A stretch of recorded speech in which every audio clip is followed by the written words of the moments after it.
신바빌로니아 제국은 기원전 7세기에 건국된 제국인데요.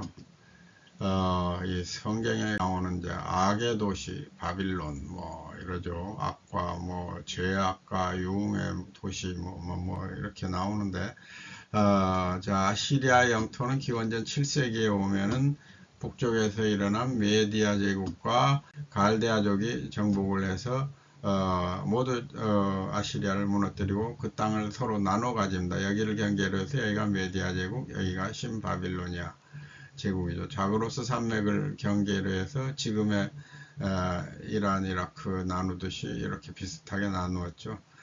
이 신바빌로니아 제국은 이제 이집트까지 쳐들어갔다가 정복을 못하고 쫓겨났어요. 그래서 이 정도 영토를 차지했습니다. 신바빌로니아 제국의 가장 유명한 이제 황제가 네부카드네자르 2세입니다. 성경에 나오는 느부갓네살이죠. 이 사람이 이제 전성기를 이루었고, 이 사람 때 이제 이 메디아 제국과 연합을 해서 이 메디아 제국의 공주가 여기 왕비로 와 있었는데, 여기는 고원지대예요. 그래서 그 왕비가 자기 살던 고향의 산악지대를 굉장히 그리워하니까, 요 일대는 평야지대죠. 그 느부갓네살 왕이 왕비에게 고향을 생각할 수 있는 그 높은 정원을 만들어주죠. 그래서 바빌론의 공중정원, 뭐 세계 7대 불가사의네 하는 이야기가 이제 여기 나옵니다. 자, 이 시대에 이제 성서의 아브라함과 관련하여 언급되는 갈대아 우르가 바로 이 시기 신바빌로니아 제국의 영토였습니다. 여기 우르라고 있죠. 아브라함이 이제 그 이전 얘기는 하나도 없고 없습니다만, 하여간 여기서 살다가 하란으로 옮겨서 가나안으로 들어왔다, 이렇게 기록이 되어 있죠. 유태인들은 기원전 586년에 이 느부갓네살의 침공으로 유대 제국이 멸망하고 그들이 바빌론에 끌려가서 포로 생활을 했습니다. 이게 소위 말하는 바빌론 유수, Captivity of Babylon이죠. 우리 학교 다닐 때 한참 유행했던 팝송 가사, 그 by the river of Babylon 하는 이 노래가 유태인들이 바빌론에 끌려가서 그 강가에서 시온을 생각하며 울었노라 하는 그 성경 구절을 가사로 하는 노래입니다. 자, 이번에는 페르시아 제국을 보겠습니다. 먼저 앞에서 봤던 느부갓네살의 신바빌로니아 제국은 칼데아 부족이 만든 나라였지요. 이 칼데아 부족이 그 북쪽에 있던 메디아 부족과 연합해서 아시리아 제국을 무너뜨리고 그 제국의 영토를 두 부족이 나누어서 두 개의 제국을 건설했더랬죠. 그래서 이 두 개의 제국은 한동안 번영했습니다만 그렇게 오래 가지를 못했어요. 한 세기가 채 못돼서 기원전 6세기 중반 무렵에 이란 남부에서 파르스라는 부족이 힘을 확대해 일어섭니다. 아까 앞서 지도에서 파르스 지역을 보셨죠. 이 이름에서 페르시아라는 나라 이름이 나왔습니다. 이 파르스 부족은 원래 메디아 부족의 지배를 받고 있었는데요. 키루스 2세라는 영웅이 나타나서 세력을 확대하게 됩니다. 그 할아버지 이름도 키루스였기 때문에 2세라고 하는 거예요.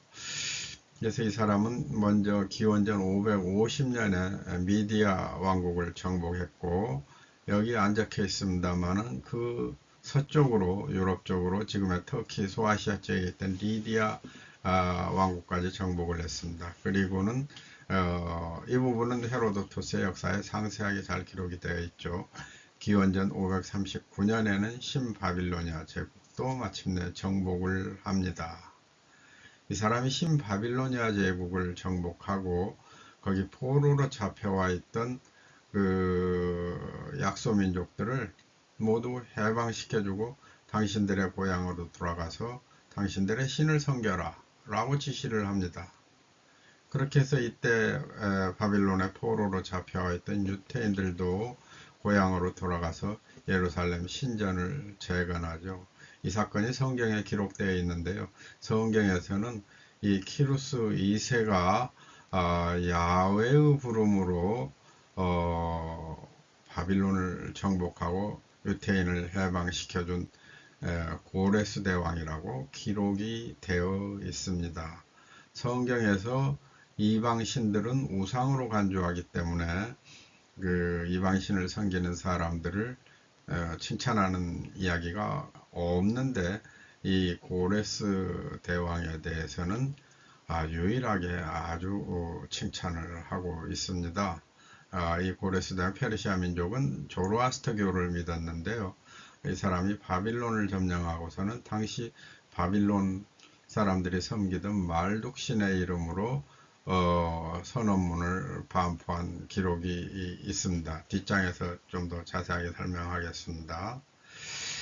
자, 이렇게 됐고, 그 키루스 2세의 아들 캄비세스 2세는 BC 525년에 이집트까지 정복을 합니다.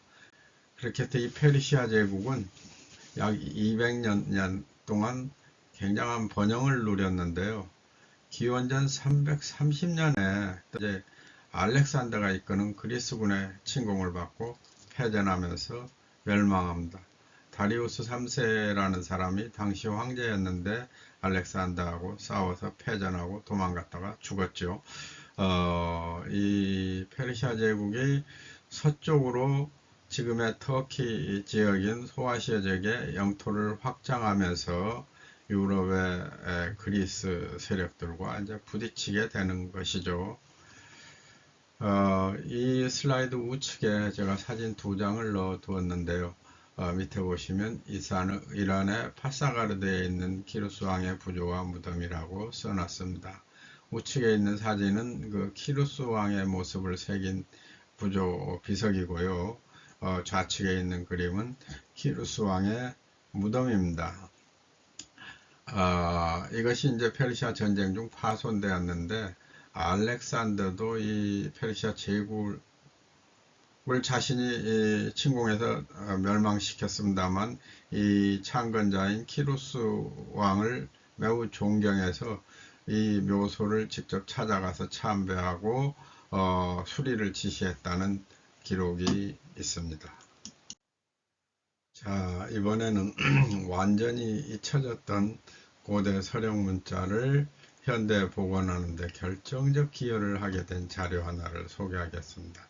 이란에 있는 베이스툰 비문이라는 자료인데요. 이것은 그 베이스툰이라는 산에 기록되어 있는 비문입니다. 비석의 문장입니다. 먼저 사진을 보시면, 제가 2장을 소개해 놨는데 지도를 먼저 볼까요? 이 지도는 지금의 이란이죠. 이란의 제일 서쪽에 이 케르만샤라는 지방이 있습니다. 이 케르만샤에 베이스툰이라는 높지 않은 산이 있는데, 여기에 페르시아 제국의 다리우스 1세가 대략 높이 150m 되고 폭이 100m 정도 되는 그 석회암 벽면에다가 자기의 업적을 기록한 그 부조와 비문을 남겼어요. 이것을 1835년에 당시 영국 동인도 회사의 군인이었던 헨리 롤린슨이라는 사람이 찾아가서 이 150m 높이의 공간까지 올라가서 탁본을 떠가지고 와가지고 다리우스 1세 비문을 해독하기 시작했습니다. 그 후 이 사람은 몇 차례 더 가서 남은 비문들도 다 탁본을 떠가지고 와서 해독을 해가지고 현대 서령문자 해독을 하는데 결정적 기여를 하게 됐어요. 자, 제가 앞서 강의에서 고대 수메르인들이 사용한 서령문자는 그 후대의 아카드, 고바빌로니아, 신바빌로니아, 아시리아, 페르시아에 이르기까지 후대 제국들이 뭐 모양을 변형시키고 뭐 일부 바꾸기는 했습니다만, 기본적으로 그 서령문자라는 도구를 이용해서 자신들의 기록을 남겼다고 했죠. 그런데 이것이 이제 페르시아 제국이 그리스인들에게 멸망하고 그리스인들의 지배를 받으면서부터는 공용 문자가 페르시아어 대신 그리스인들의 그 알파벳을 사용하는 문자로 바뀌면서 서령 문자 자체가 잊혀져 버립니다. 여기에다 이제 더욱 결정적인 게 중동 일대를 그리스 이후로는 로마가 지배하죠. 그리고 로마가 기독교를 국교로 공인하면서 이방신을 섬기던 그 중동 일대의 기록과 여러 유적들을 모두 파괴해 버렸습니다. 이 로마 시대 페르시아는 로마의 지배를 받지 않고 다시 재건해서 파르티아 사산 왕조로 이어지면서 로마하고 계속 싸웠습니다만은 여기 사산 왕조가 서기 7세기에 이쪽 마호멧 이후에 일어서는 아라비아의 그 이슬람 교도들에게 정복을 당하면서 지금과 같은 이슬람 국가로 변하게 되죠. 이 시기에 역시 이슬람교도 유일신교를 믿기 때문에 그 이전에 이방신들 우상을 섬기던 종교의 기록들은 철저히 다 무시하거나 파괴를 해버렸습니다. 이렇게 해서 고대 수메르로부터 페르시아 제국에 이르기까지 수천 년 동안 유구하게 사용되어 왔던 서령 문자 사용이 완전히 중단되고 세월이 한 2000년 흐르면서 현대에 이르기까지 이제는 이 문자를 알거나 기억해서 해석할 수 있는 사람이 아무도 없게 된 것이죠. 이렇게 해서 그 고대 중동 민족들의 기록은 완전히 잊혀졌고, 이제 그리스인들이 남긴 자료나 로마인들이 남긴 일부 자료, 그리고 성경에 남아있는 유태인의 시각으로 본 자료들을 통해서 우리가 이제 우리 이전 세대까지 중동 역사라고 하면 그렇게밖에 알지 못했더랬는데요. 이 베이스툰 비문이 해석되면서 지금에는 현대 우리가 세계사에서 또 이 강의에서 지금 보고 있는 수메르 민족으로부터 고대 중동 제국들의 역사가 복원이 된 겁니다. 그래서 이 베이스툰 비문에 새겨져 있는 문구를 한번 내용을 잠깐 볼까요? 이 내용이 페르시아어 서령 문자로 기록이 되어 있는데요. 나무위키에서 이 원문을 그대로 적어 놨길래 제가 일부 가져왔습니다. 자, 먼저 보시면 아담 다라바야우스, 나는 다라야와우시 다리우스다. 위대한 왕이며 왕 중의 왕이며 페르시아의 왕이며 뭐 이런 식으로 이어지면서 나의 선조는 아케메네스다 뭐 이런 기록까지 갑니다. 그래서 이 페르시아 초대 왕조의 이름을 아케메네스 왕조라고 부르죠. 이렇게 굉장히 중요한 자료가 하나 있습니다. 자, 여기 이제 오늘 슬라이드의 마지막이 되겠는데요. 이 고레스 대왕 키루스 왕이 그 반포한 선언문이 1879년에 라삼이라는 사람에 의해서 바빌론 유적지에서 발굴이 됐어요. 바빌론을 이 사람이 정복하고 그 당시에는 그 법이든 왕의 포고문이든 법이든 이런 그 돌 비석이나 뭐 토판에다 글자를 써서 시민들한테 알렸던 거죠. 이런 동그랗게 생긴 원통에다가 자기의 포고문을 써서 알린 것이 이제 2000년 세월이 지나서 지금 발견이 됐는데요. 이걸 우리가 이제 키루스 실린더라고 합니다. 발굴 당시 이렇게 좀 파손이 됐는데 지금 대형 박물관에 이것이 보관이 되어 있어요. 근데 제가 2016년에 이란 국립박물관에 가서 보니까 여기 또 지금 동영상 때문에 사진이 가렸네. 아마 대형 박물관에서 원본을 가지고 오지는 않았을 테고 사본을 그대로 복제해서 이란 박물관에는 자기 조상들이 만든 가장 위대한 유물이 사본으로 지금 전시가 되고 있습니다. 그래서 이 원통에는 내용이 지금 거의 해독이 돼서 알려지고 있어요. BC 539년에 바빌론을 정복한 페르시아의 키루스 대왕이 자신의 업적을 기록하고 피정복민들을 안심시키기 위해 반포한 문서입니다. 그래서 길이가 22cm, 높이 10cm, 어른들의 발밑 정도에 오는 그런 문서입니다.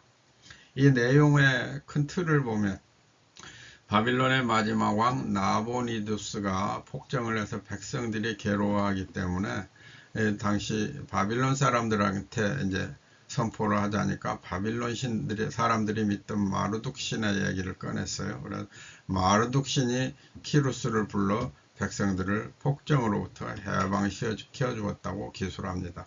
성경에는 기루스 대왕이 고레스 대왕이 야훼의 부르심을 받고 와가지고 바빌론을 정복해서 유태인들을 해방시켜 주었다고 하는데요. 참 유감스럽게도 이 원문을 보시면 그런 내용은 하나도 안 나오고 마르둑 신이 키루스를 불러서 바빌론 사람들을 해방시켜주고 거기 노예로 잡혀와 있던 민족들을 해방시켜 주었다, 이렇게 기록이 되어 있습니다. 예, 여기까지 구약 성경으로 이어지는 고대 중동 대제국들의 역사를 다루었습니다.